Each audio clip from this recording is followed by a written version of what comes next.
बिहारमधली जी जागा आहे कोणती बांकीपूर, जी भाजपचे राष्ट्रीय अध्यक्ष नितीन नवीन आणि त्यांचे वडील हे 1995 सालापासून ती जागा जिंकत आहेत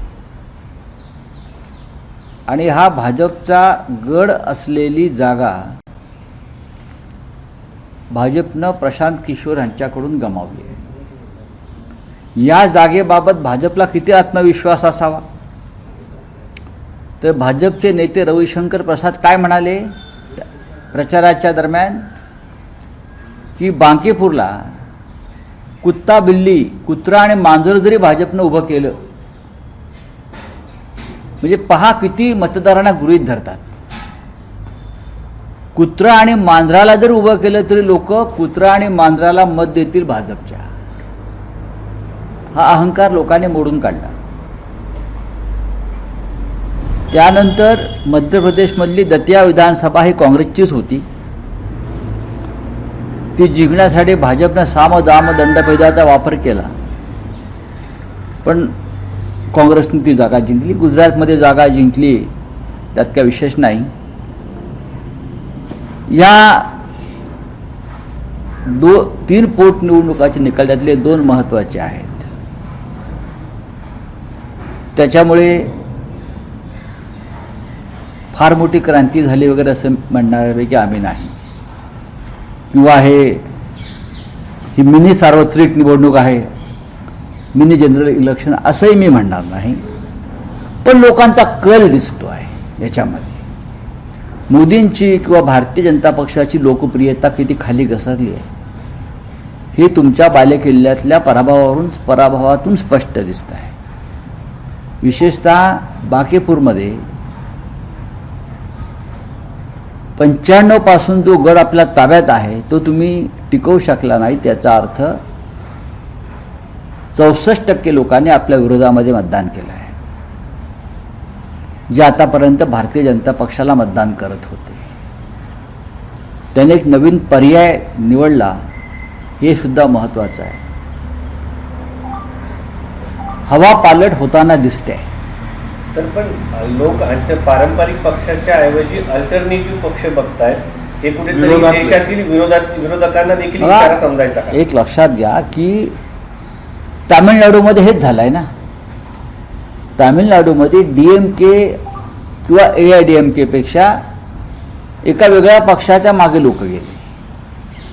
आता प्रशांत किशोर हे विधानसभेत पूर्णपणे पराभूत झाले होते बिहारच्या, त्यांना एकही जागा जिंकता आली नाही। त्याने ह्या जागेवर लक्ष केंद्रित केलं, त्याने उत्तम प्रचार केला। विशेषतः त्याला जबाबदार भारतीय जनता पक्षाचं लोकांना गृहीत धरण्याचं राजकारण, बिहारच्या मुख्यमंत्रीपदी एक अशिक्षित गुन्हेगार प्रवृत्तीचा माणूस बेशक नेमून भारतीय जनता पक्षानं बिहारच्या मतदारांचा आणि जनतेचा अपमान केला। आम्ही कोणालाही नेमू शकतो, तेच त्यांनी पश्चिम बंगालमध्ये केलं। एक भ्रष्ट कॅमेरासमोर पैसे घेणारा आणि त्याची खिल्ली मोदींनी उडवली, त्याला पश्चिम बंगालमध्ये मुख्यमंत्री नेमलं। महाराष्ट्राच्या मंत्रिमंडळामध्ये अशा प्रकारचे अनेक गुन्हेगार आहेत, गुंडांची टोळीच चालवत आहेत, देवेंद्र फडणवीस कॅबिनेट म्हणून। हे आम्ही वारंवार सांगतो आहोत, तरी भारतीय जनता पक्ष मतदारांना गृहीत धरत आहे आणि अशा प्रकारे निवडणुका करत आहे।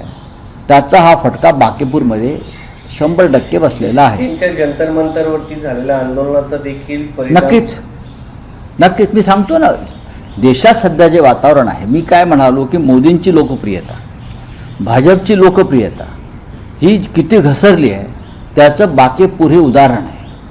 जी जागा 95 पासून आपण सलग जिंकताय आणि भाजपचे राष्ट्रीय अध्यक्ष नितीन नवीन त्यांची रिक्त जागा, जी त्याने आधी 40,000च्या फरकानं जिंकली जागा आहे, तुम्ही राष्ट्रीय अध्यक्षांची जागा जिंकू शकले नाही का? 3 गोष्टी आहेत। जंतर मंतरवरचं झेजीचं आंदोलन, राम मंदिराची लूट, त्याच्यावरती आपण साधलेली चुप्पी आणि नितीन नवीन ह्यांच्यासमोर त्यांच्या एका यात्रेमध्ये ज्या प्रकारे बजरंग बलीला नाचायला लावलं हनुमानाला, आपण पाहिलं असेल, हे लोकांच्या हृदयापर्यंत भिडलेली गोष्ट आहे. तुम्ही हनुमानाला नाचायला लावता, तुम्ही राम मंदिर लुटता, तुम्ही जैनजींवर गोळ्या चालवता, तरुणांवर. या सगळ्या गोष्टींचा एक परिणाम मतदारांवरती होत असतो आणि बिहारची जी जनता आहे त्यांच्या DNA मध्ये, त्यांच्या मातीमध्ये पॉलिटिक्स आहे. आगामी काळामध्ये विधानसभेच्या निवडणुका आहेत, खास करून उत्तर प्रदेशचे सगळ्यात मोठं राज्य आहे देशात, तिथे निवडणूक आहे, गोवा आहे, मणिपूर, महत्वाच्या राज्यांमध्ये निवडणूक आहे. या निकालाचा परिणाम आगामी काळातील या तातडीने होणाऱ्या नाही, बघा, अशा निकालांमुळे आत्मविश्वास जो असतो विरोधी पक्षाचा, कॉन्फिडन्स बढ़ता है, अपोजिशन का कॉन्फिडन्स बढ़ जाता है की यस आम्ही जे करतोय बरं का त्याला लोक पाठिंबा देत आहेत. पोटनिवडणुकांचा जर आपण इतिहास पाहिलात तर आपण बघितलं असेल की अलाहाबादच्या पोटनिवडणुकीमध्ये त्यावेळेला VP सिंग जिंकले, काँग्रेसचा पराभव केला आणि तिथून काँग्रेसच्या पतनाला सुरुवात झाली. अलाहाबाद पोटनिवडणूक, VP सिंग जिंकले पोटनिवडणूक अलाहाबाद. त्यानंतर गोरखपूरची पोटनिवडणूक भारतीय जनता पक्ष हरली. फुलपूरची पोटनिवडणूक भारतीय जनता पक्ष हरली, भाजपच्या जागा. त्याच्या अशा निकालांमुळे विरोधी पक्षाचा आत्मविश्वास वाढतो आणि ते अधिक जोमानं आपल्या कामाला लागतात. महाराष्ट्रामध्ये जे सिद्धिविनायक न्यासातील चोरीचं प्रकरण आहे, राम मंदिरासारखेच तिथेही आरोप झालेत, पण आता त्यात सदा सरवणकर हे उद्धव बाळासाहेब ठाकरेंच्या पक्षावर आरोप करतात. ते म्हणतात की सगळे कर्मचारी हे जे तुरुंगात होते त्यांना विशाखा राऊत यांनी नेमलं. मला बघा, एक सांगू का, ज्या गोष्टीविषयी माझ्याकडे माहिती नाही त्याच्याविषयी मी बोलणार नाही. हा खूप तांत्रिक मुद्दा आहे. मी या विषयात कधी फार खोलात गेलो नाही. महापालिका असतील किंवा हे ट्रस्ट असतील, मला माहीत नाही. सरसंघचालक मोहन भागवतजी जैनजीशी संवाद साधतील. म्हणजे कोणाशी? 2000 जैनजी मुलं, म्हणजे कोण? तरुण मुलं. हे संघनेत्यांची पोरं असतील किंवा नातवंड असतील. दुसरं कोणाला बोलणार? दुसरं कोण जाणार मला सांगा जरा.